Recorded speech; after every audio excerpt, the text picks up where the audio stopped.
Hey everyone, welcome back to another episode of the Baking Journal. A little while ago, I was watching an old episode of Julia Child, and she made this awesome looking apple tart, which then inspired me to make this apple rose tart. It really is beautiful and it's easy. Let me show you how to do it. We are starting our apple tart by making this crust, and I am going to tell you that this crust is so easy, so delicious. You are going to do it over and over and over again. We are using all-purpose flour, and to that, we're adding some granulated sugar, a half a teaspoon of salt. Give that a nice little whisk. And then we're adding extra virgin olive oil and 2 tablespoons of water.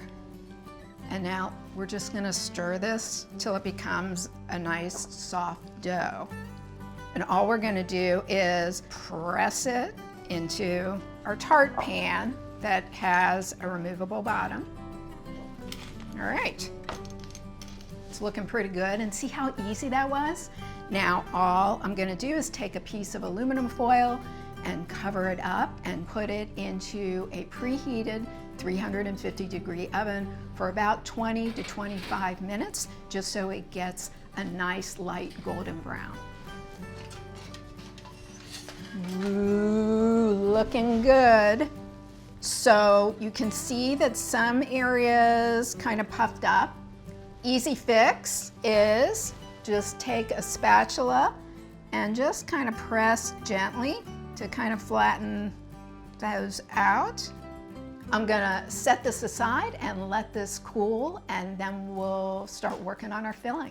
So the secret to making that top of the tart really, really beautiful and rose-like is slicing these apples as thin as you can. I'm leaving the apple skin on because that gives it a kind of a nice little color. We're just gonna cut an apple in thirds and get around our core using mandolin. And remember, we want the skin of the apple, that's gonna be our outer edge. So think about that when you're slicing. And see, we have lots of little pieces, and we're gonna have different size pieces, which is gonna be important when we go to shape our rose. Put your slices into a bowl. I've just got lemon juice from 1 lemon and some water. And this not only serves to keep them from browning, but also kind of softens them up a little bit so that it'll make it easier for us to actually shape our apples. So we are going to take our applesauce filling and put that into the bottom of our tart. I used all different varieties so I could get like kind of a complexity of flavor in my applesauce.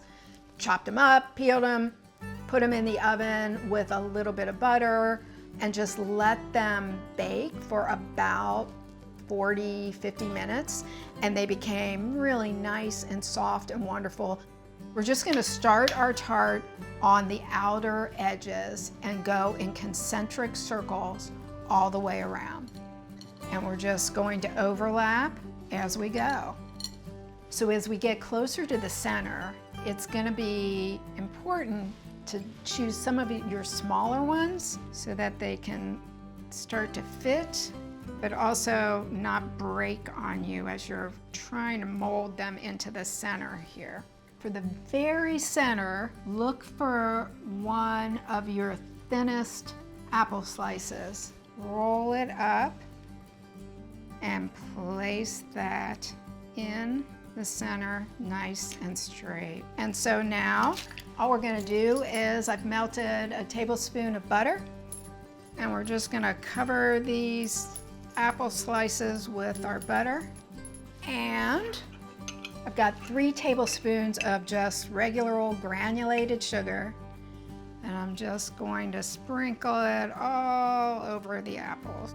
We're gonna put this tart into a preheated 350-degree oven for about 45 minutes until it's nice and bubbly and golden brown. Here's our tart, still warm out of the oven. And we're gonna glaze it with some apricot jam so our glaze is nice and pretty and shiny.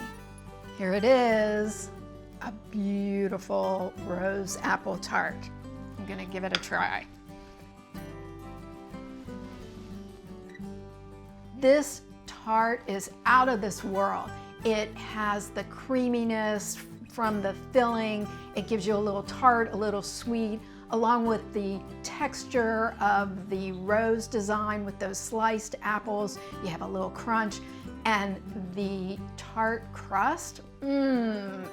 If you've enjoyed watching this video, make sure you subscribe, give me a like, and I'll see you again next time on another episode of the Baking Journal.